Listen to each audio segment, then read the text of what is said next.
Hello everyone, this is CA Isha Agarwal, your friend, mentor, and guide for the subject audit, and I'm here to make the subject easy for you with fun things and in less timings. तो आज था आप सबका cost का exam and I hope exam बहुत अच्छा गया हो। और अगर नहीं भी गया हो तो मैं तो सिर्फ इतना ही बोलूंगी, देखो जो हो गया है आप उसको चेंज नहीं कर सकते, बट जो होने वाला है आप उसको बेहतर कर सकते हैं। So you should concentrate on your upcoming exams, that is audit and FMSM. In fact अगर आपका कॉस्ट का पेपर अच्छा नहीं गया, अगर आपको लगता है कि आप सिर्फ कॉस्ट में पासिंग मार्क्स सिक्योर कर पाओगे, तो it should be an motivational source for you कि मुझे ऑडिट और एफएमएसएम में इतनी मेहनत करनी है ताकि मैं एटलीस्ट इन दो सब्जेक्ट्स में 60+ सिक्योर कर पाऊँ और अपना ग्रुप 2 का marks as a whole increase कर पाऊँ। एंड इसी में आपकी हेल्प करने के लिए मैं लेके आ गई हूँ एक 1.5 डे प्लानर। तो हम सबको पता है audit as a subject can be very difficult and very lengthy to cover in 1.5 day, इसीलिए मैंने आपके लिए बनाया है एक प्लानर जिसको अगर आप फॉलो करते हो तो आप ऑलमोस्ट हर टॉपिक और हर चैप्टर रिवाइज करके जा पाओगे एग्जाम के पहले। Before discussing the 1.5 day planner, एक मिसकंसेप्शन जो बहुत स्टूडेंट्स के मन में होती है इन रिगार्ड टू 1.5 डे, वो क्लियर आउट करना चाहूंगी। तो बहुत सारे स्टूडेंट्स को लगता है it all depends on this 1.5 day, मतलब सब कुछ इस 1.5 डे पे डिपेंड करता है। तो मैं बता दूं ऐसा नहीं है। अगर आपने 9 महीने कुछ पढ़ाई नहीं की पर 1.5 डे पढ़ लिया तो आप पेपर फोड़ के आ जाओगे, या आपने 9 महीने बहुत पढ़ाई की पर 1.5 डे में नहीं पढ़ पाए तो आपका पेपर बहुत खराब जाएगा, ऐसा नहीं होता। It is a cumulative effort of all the days, all the months, all the weeks you have spent and not just one day. 1.5 day का जो डायरेक्ट कनेक्शन होता है वो होता है आपकी कॉन्फिडेंस से। जितना आप बेटर 1.5 डे में प्रिपेयर करते हो उतना आपको लगता है मुझे चीज़ें आती हैं, मुझे चीज़ें याद है, जिसकी वजह से आपका कॉन्फिडेंस बना रहता है, तो आपको पेपर लिखने में आसानी होती है। That's it. तो बहुत सारे बच्चे सोचते हैं यार 1.5 डे में ऐसा करना है, वैसा करना है, ये करना है, वो करना है, और अपने आप को इतना ट्रेन आउट कर देते हैं कि एग्जाम लिखने की उनमें एनर्जी नहीं बचती। तो आई रिक्वेस्ट प्लीज ऐसा मत करिए। अगर आपने 9 महीने अच्छे से कंसिस्टेंटली पढ़ाई की है ना, तो आप इस 1.5 डे में भी आराम से पढ़ लेंगे और आपका एग्जाम भी अच्छा जाएगा। और अगर आपने 9 महीने नहीं पढ़ाई की है, और आप सिर्फ इस 1.5 डे पे डिपेंड कर रहे हैं, तो लेट मी टेल यू ऐसा कुछ नहीं होगा। As I said earlier, it is a cumulative effort of all the days, all the weeks you have spent. तो yes, 1.5 डे में अच्छे से पढ़ना है, रिवाइज करना है, अपना बेस्ट देना है, बट ड्रेन आउट नहीं करना है। अब आते हैं 1.5 डे प्लानर के डिस्कशन में। आई नो आपके एग्जाम्स चल रहे हैं तो ज़्यादा वक्त नहीं लूंगी, ट्राई करूंगी जितने कम टाइम में ये वीडियो को रैप अप कर पाऊँ उतना कम टाइम लूँ। ऑल्सो वीडियो को एंड तक देखिएगा, बिकॉज वीडियो के एंड में मैंने डिस्कस किए हैं कुछ इंपॉर्टेंट टिप्स एंड शेयर किए हैं कुछ important links which can help you prepare for audit very easily. अब अगर बात करें टाइम की which you have before the examination for preparation of audit, that is आज की शाम, कल का पूरा दिन एंड एग्जाम के पहले जो थोड़े 4-5 घंटे होते हैं वो, एंड उसी हिसाब से मैंने ये प्लानर बनाया है। एक खास बात जो प्लानर की है वो ये है कि मैंने आज दैट इज 20th के रात की और 21st के सुबह के पहले जो आपका स्लीप ड्यूरेशन है वो थोड़ा कम रखा है, एंड 21st के रात की एंड 22nd की सुबह की जो स्लीप ड्यूरेशन है वो थोड़ा ज़्यादा रखा है। बिकॉज आई बिलीव जब आप एग्जाम देने जा रहे हैं तो you should have your good quality sleep, ताकि आपका माइंड फ्रेश रहे एंड एग्जाम हॉल में दिमाग चले। वेर एज प्रीवियस डे जब अपने को पूरा दिन सिर्फ घर में पढ़ना है तो then we can compromise on some sleep, तब अपना थोड़ा जो स्लीप साइकिल है अपना रिड्यूस कर सकते हैं। तो मैंने इस हिसाब से प्लान बनाया है। अगर आप चाहे तो प्लान को अपने हिसाब से कस्टमाइज भी कर सकते हैं, but I believe this is the best plan that you should follow, this is the best plan that you can follow if you want to secure good marks in the subject. तो आइए आते हैं plan की discussion पे। सबसे पहले आपको आज शाम को 7 बजे पढ़ने बैठ जाना है। अपना घर जाइए, रेस्ट वेस्ट लीजिए, 10-15 मिनट का नैप लेना है तो वो लीजिए। उसके बाद अपने रिसोर्सेज इकट्ठा करके आपको आज शाम को 7 बजे पढ़ने बैठ जाना है। एंड सबसे पहला जो चैप्टर आप कवर करेंगे दैट इज ऑडिट एविडेंस। मैं बता दूं ये आपके सिलेबस का one of the most important chapter है। आप इससे एग्जाम में 3 से 4 क्वेश्चन एक्सपेक्ट कर सकते हैं, एंड इन 3-4 क्वेश्चन में से एक क्वेश्चन आप कंपल्सरी सेक्शन के अंदर भी एक्सपेक्ट कर सकते हैं। तो आप समझ रहे हैं इस चैप्टर की इंपॉर्टेंस क्या है। इस चैप्टर में कुल मिला के 8 ऐसे के बारे में बताया गया है, 8 ऐसे के बारे में बताया गया है। एंड यहाँ पे मैंने फोकस टॉपिक्स में 5 ऐसे लिखा है, but that is just for formality. जो 2-3 ऐसे छोड़े हैं उस पर भी मैं बोलूंगी कि अच्छे से पढ़ के जाना, because this chapter is important, this chapter is scoring. तो अगर आप अच्छे से प्रिपेयर करके जाते हो तो आप आराम से 15 से 20 मार्क्स इस चैप्टर से सिक्योर कर पाओगे।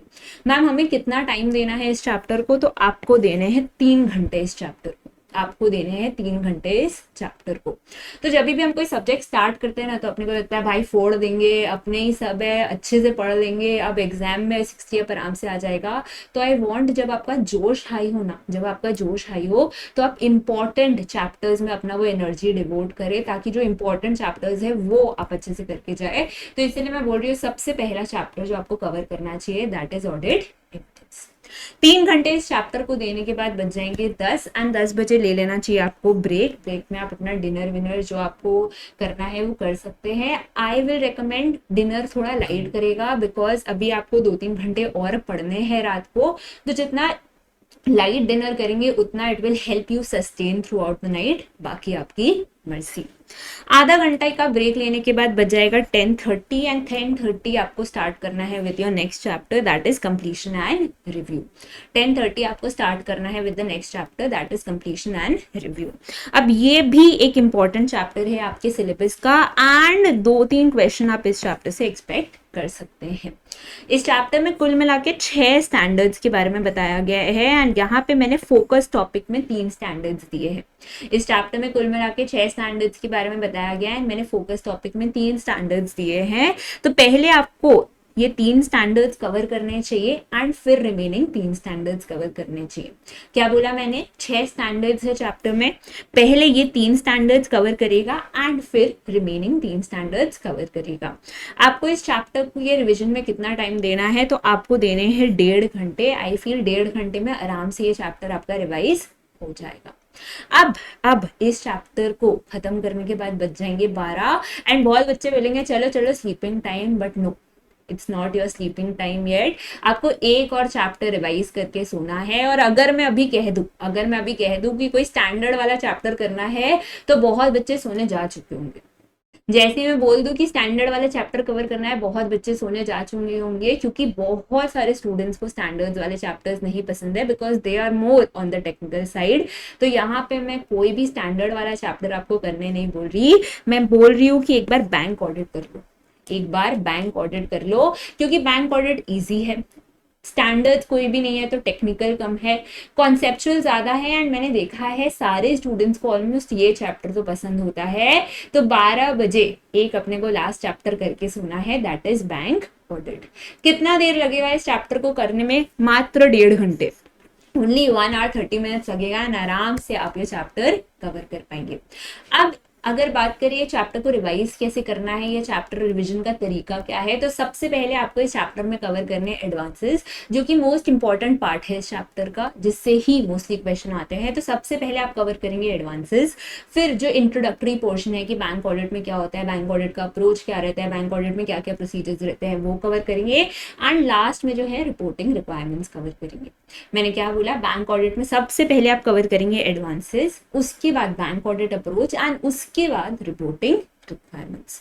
तो ये 3 चैप्टर्स आपको आज के शाम और रात को करके सोना है। एंड ट्रस्ट मी, अगर आप ये गोल अचीव कर लेते हैं ना, आपका नेक्स्ट डे ऑटोमेटिकली प्रोडक्टिव होगा, आपको नेक्स्ट डे ऑटोमेटिकली हैवी कम फील होगा, क्योंकि आपको लगेगा चलो यार 3 चैप्टर्स में करके सोया था या सोई थी। तो ये टारगेट जरूर रखिएगा कि ये 3 चैप्टर्स आप करके ही आज रात सो रहे हैं। After completing this you can sleep. And अब आते हैं डे 2 पे, that is 21 May, that is 21 May. तो यहाँ पे आपको 8 बजे तक उठ जाना है। मैंने ये नहीं बोला 8 बजे उठना है, मैंने बोला 8 बजे तक उठ जाना है। मतलब आपको 7:30 उठ जाना चाहिए, फ्रेशन अप हो जाना चाहिए, कुछ खाना पीना है तो खा लो, एंड 8 बजे आपको पढ़ने बैठ जाना है। सो डोंट इंटरप्रेट कि 8 बजे मुझे उठना है, आपको उठना 7:30, आपको 8 बजे पढ़ने बैठना है। एंड आपका सबसे पहला चैप्टर क्या होगा आज दिन का? आपका सबसे पहला चैप्टर क्या होगा आज दिन का? So it will be risk assessment and internal control. अब ये एक ऐसा चैप्टर है जिसको पढ़ने में हर बच्चे की मौत आती है, मतलब आज के दिन तक मुझे मैसेजेस आते हैं, मैम ये चैप्टर छोड़ दें, ये चैप्टर का वेटेज कम है क्या, एक दो क्वेश्चंस नहीं करेंगे तो चलेगा क्या।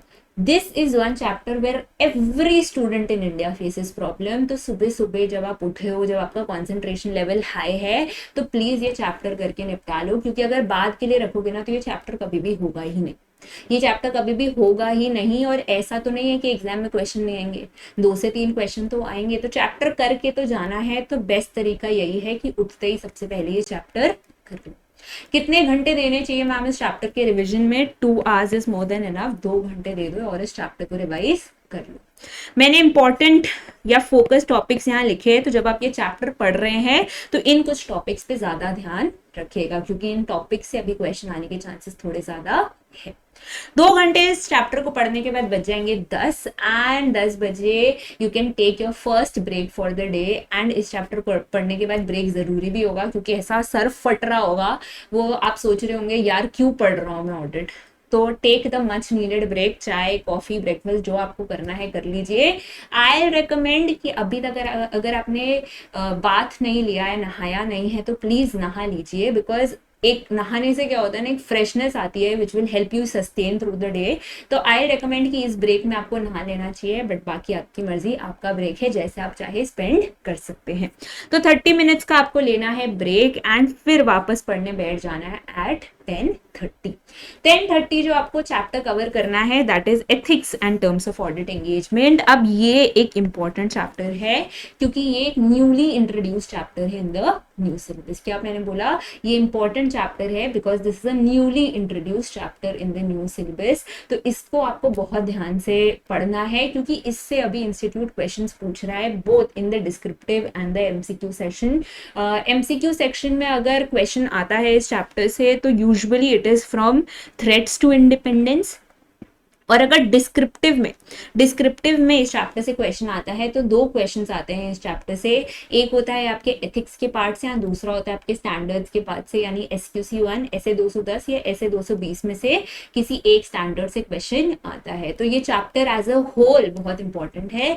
छोटा चैप्टर है, स्कोरिंग चैप्टर है, तो यहाँ पे मैंने कोई फोकस टॉपिक नहीं लिखा है। इस चैप्टर को पढ़ते हुए आपको पूरा ध्यान लगा के पढ़ना है, अच्छे से पढ़ना है, ताकि क्वेश्चन आए तो आप आराम से देख।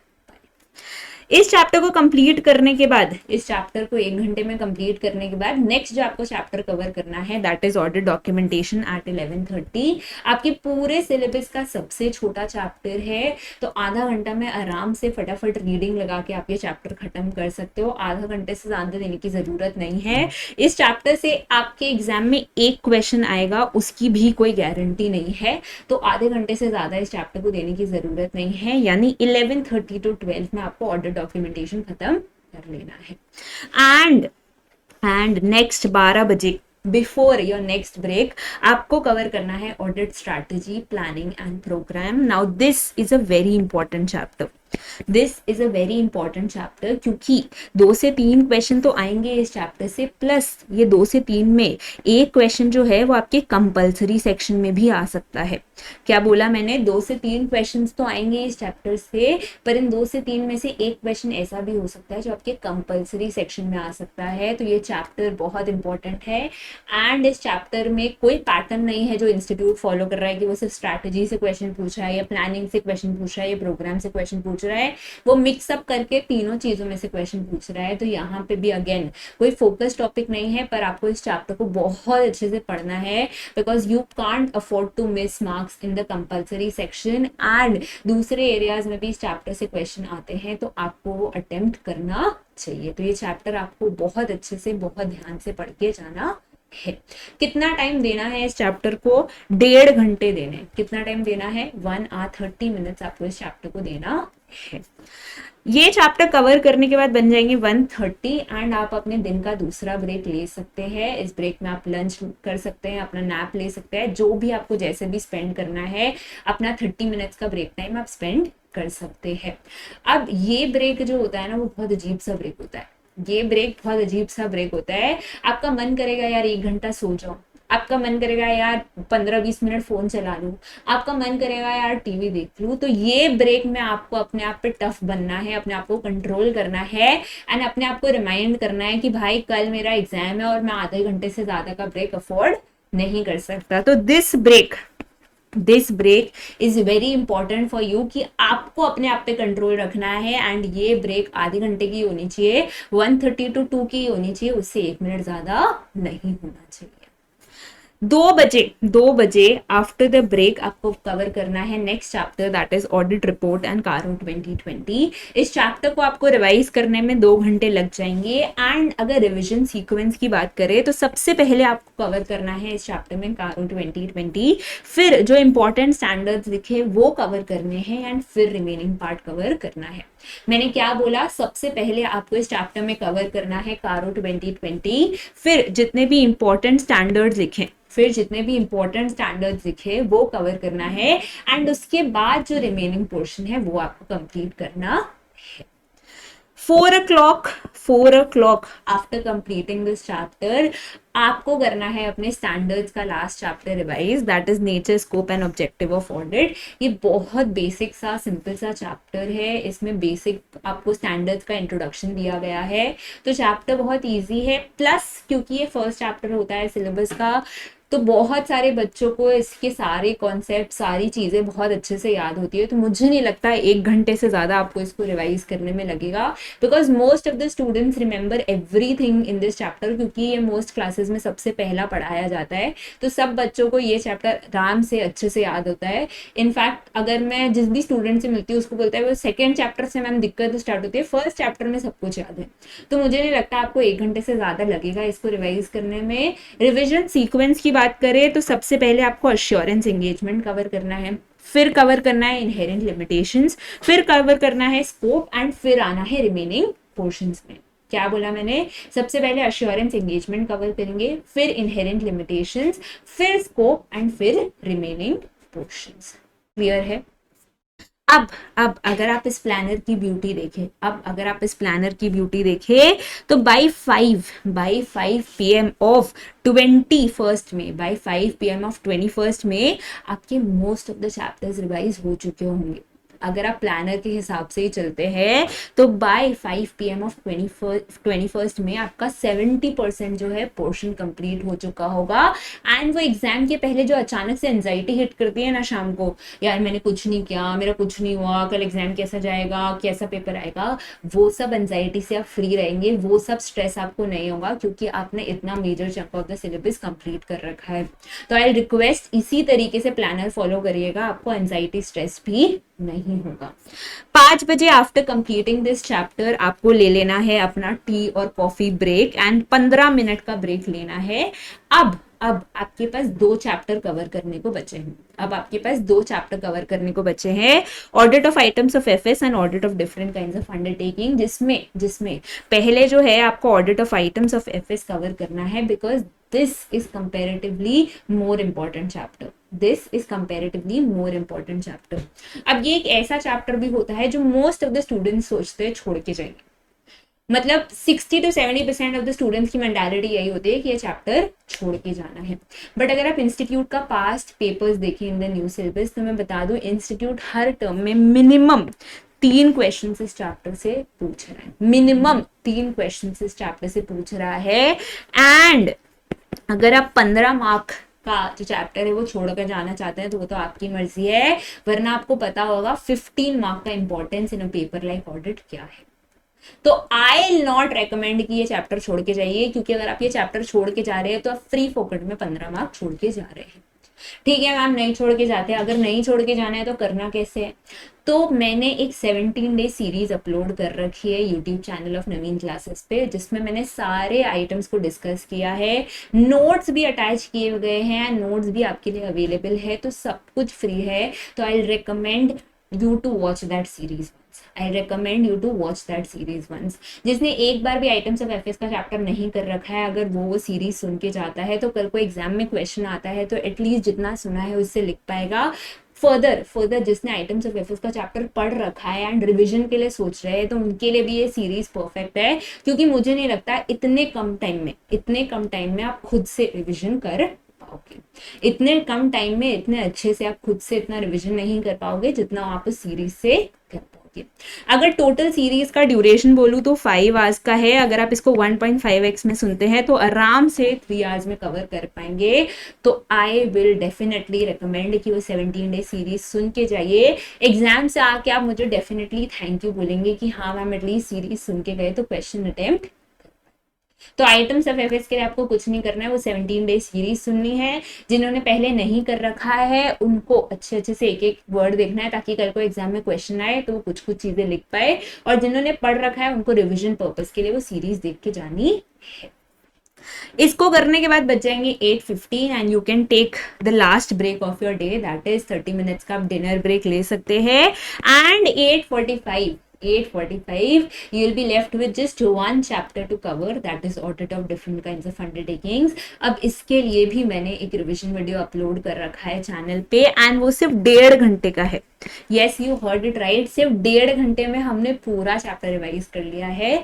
तो आप उस रिविजन वीडियो को फॉलो कर सकते हैं। अगर आप खुद से रिवाइज करना चाहते हैं तो this is the revision sequence that you should follow. सबसे पहले कोऑपरेटिव सोसाइटी करिए, फिर गवर्नमेंट करिए एंड फिर रिमेनिंग एंटिटीज पे आइए। ऐसा क्यों है?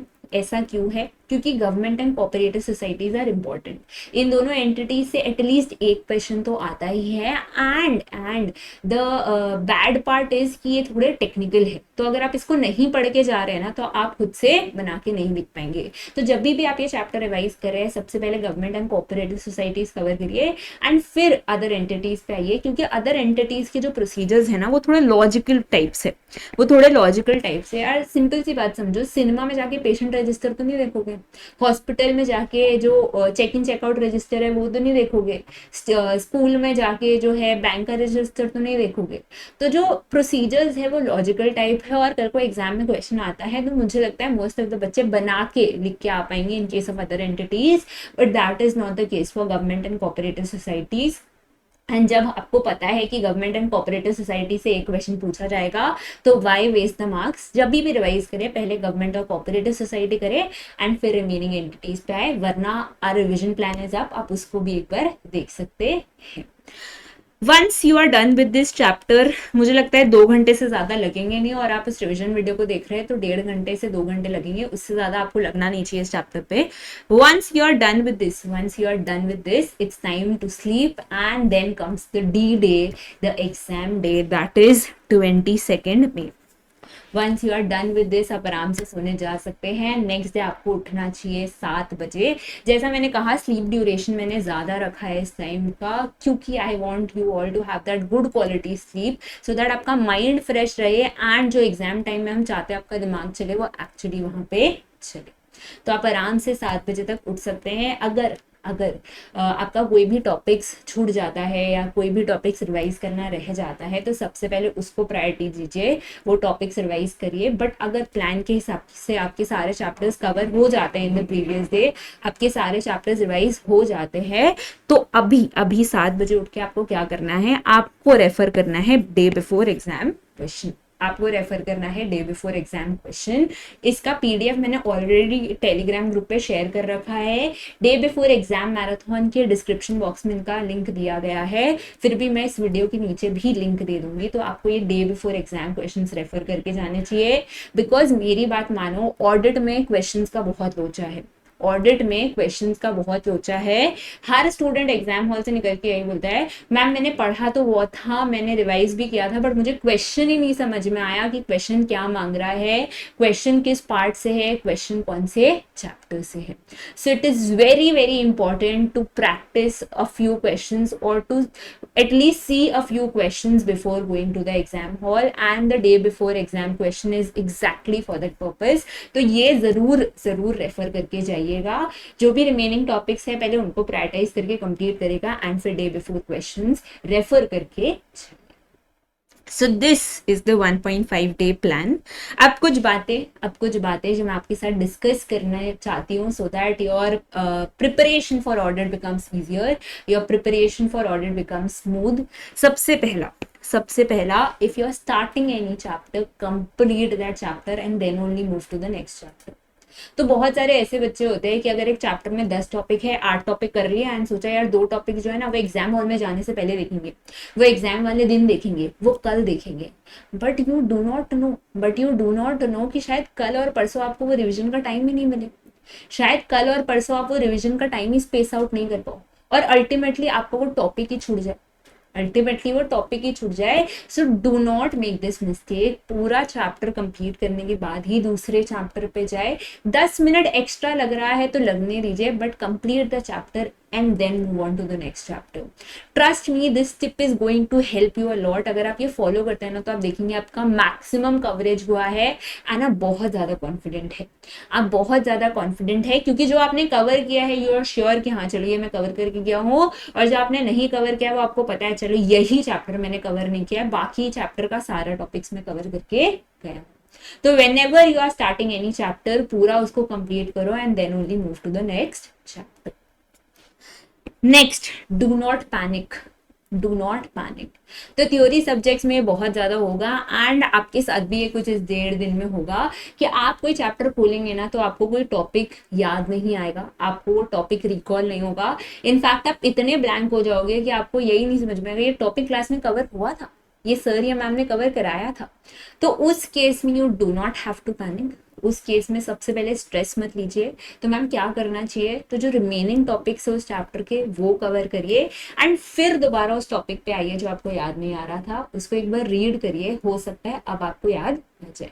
क्योंकि कई बार out of stress, out of anxiety हमें चीजें याद नहीं आती, तो इसीलिए the best thing to do is remaining topics cover करके दोबारा इस पे आइए। बट मैम अब दोबारा देखने के बाद भी ऐसा लग रहा है नहीं याद आ रहा, नहीं समझ में आ रहा, तो हमारा day before exam marathon uploaded है। जो पोर्शन आपको याद नहीं आ रहा, जो पोर्शन आपको समझ नहीं आ रहा, मैराथन में जो पोर्शन जब कराया गया था उसको रेफर करिए। एक बार आप रिवाइज कर लेंगे, एक बार रिकॉल कर लेंगे तो आराम से आप उसको याद कर पाएंगे। तो पैनिक नहीं करना है, पहले रिमेनिंग टॉपिक्स करने हैं, फिर दोबारा टॉपिक पे आना है। टॉपिक पे आके लग रहा है याद हो जाएगा, समझ में आ रहा है, बहुत बढ़िया बात। तभी भी लग रहा है नहीं याद आ रहा, नहीं समझ में आ रहा, मैराथन रेफर करो, टेंशन नहीं लेना, ठीक है।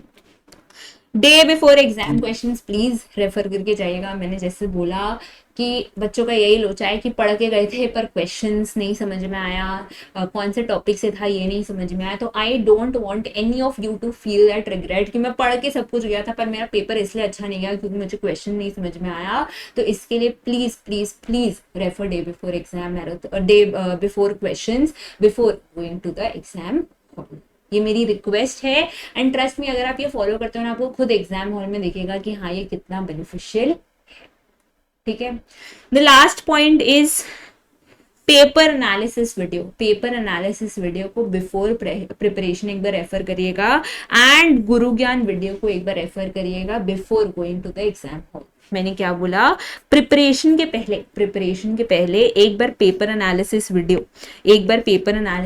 रेफर करिएगा and once you are done with preparation on your way to exam hall एक बार गुरु ज्ञान वीडियो रेफर करिएगा। इससे क्या होगा, सबसे पहले पेपर एनालिसिस वीडियो से आपको समझ में आएगा what should be your approach to any chapter. आपको पता है अच्छा इसमें एमसीक्यू ज्यादा आता है तो मुझे कॉन्सेप्ट्स पे ज्यादा ध्यान देना है, अच्छा इसमें डिस्क्रिप्टिव ज्यादा आता है तो मुझे जो लॉन्ग आंसर्स है उस पर ज्यादा ध्यान देना है। तो एक बार आप पेपर एनालिसिस वीडियो देखेंगे ना तो आपको approach to every chapter will be very clear and आप बहुत आराम से पढ़ाई कर पाएंगे। Paper analysis video I guess आधे घंटे की होगी तो आप उसको 1.5x में देख के 15 मिनट में एक बार बिफोर स्टार्टिंग अ प्रिपरेशन देख सकते हैं। एंड जो गुरु ज्ञान वीडियो है उससे आपको बहुत हेल्प मिलेगी कि आपको आंसर्स कैसे लिखना है, आपका अटेम्प्टिंग सीक्वेंस क्या होना चाहिए, आपका 15 मिनट्स यूटिलाइजेशन टाइम कैसा होना चाहिए, तो वो सब चीजें बहुत क्लियर होगी and it will help you gain that 5-10 extra marks without any extra efforts. तो एक बार प्रिपरेशन से पहले paper analysis video and preparation के बाद गुरु ज्ञान वीडियो जरूर देख के जाइएगा। दोनों आप 1.5x पे देख सकते हैं तो मुझे नहीं लगता 10-15 मिनट से ज्यादा लगेगा। बट अगर आप ये दोनों चीजें रेफर करते हैं तो it will help you prepare better and it will help you right better in the examination. इसके अलावा जिन भी लिंक्स की मैंने बात की, जिन भी वीडियोस की मैंने बात की, वो सबका लिंक मैंने इस पीडीएफ में अटैच कर दिया है। तो पेपर एनालिसिस वीडियो, गुरु ज्ञान वीडियो, ऑडिट का जो मे का आरटीपी एंड एमटीपी है उसके जो बेस्ट क्वेश्चंस है उसका भी मैंने लिंक दे दिया है, तो अगर आपको टाइम मिले तो आप रेफर कर सकते हैं। आइटम्स ऑफ एफएस का जो 17 डे सीरीज है उसका लिंक दे दिया है। डे बिफोर एग्जाम मैराथन हमने कंडक्ट किया था जिसमें हमने सारे चैप्टर्स कवर किए except for items of FS और डिफरेंट काइंड्स ऑफ अंडरटेकिंग, जिसके लिए 2 सेपरेट रिविजन वीडियोस हैं, तो ये भी आप देख सकते हैं। जिस भी टॉपिक में आपको प्रॉब्लम हो आप आराम से जाके मैराथन रेफर कर सकते हैं। एंड लास्ट आता है audit of different kinds of undertaking का रिविजन वीडियो, तो ये भी आप रेफर कर सकते हैं। जाते जाते बस यही बोलना चाहूंगी, past 9 months have been nothing short of a roller coaster ride for you. हर रोज 3 से 4 ट्यूशंस करना, मोमेंट सैक्रिफाइस करना, इवेंट सैक्रिफाइस करना, अपने जो फन डेज है वो सैक्रिफाइस करना just to get that CA finalist title is very difficult.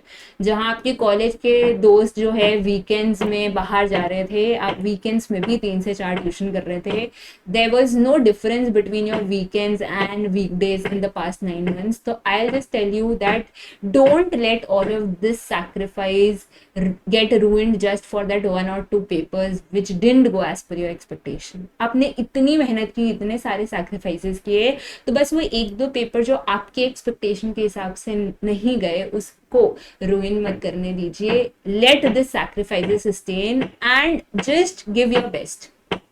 आप बस ये सोचिए कि एग्जाम के पहले मुझे अपना बेस्ट देना है, रिजल्ट क्या होगा, पेपर क्या होगा, ये ना आपको पता है ना मुझे, but when you give your best, when you study to your full potential, तो रिजल्ट कुछ भी होना एटलीस्ट खुद में विश्वास रखता है, खुद में विश्वास रहता है कि हाँ मैंने मेहनत की थी, मैंने मेहनत की थी, तो जो रिजल्ट जो भी होगा I accept it. And trust me, जब आप मेहनत करते हो ना तो even God bends down and give you that reward.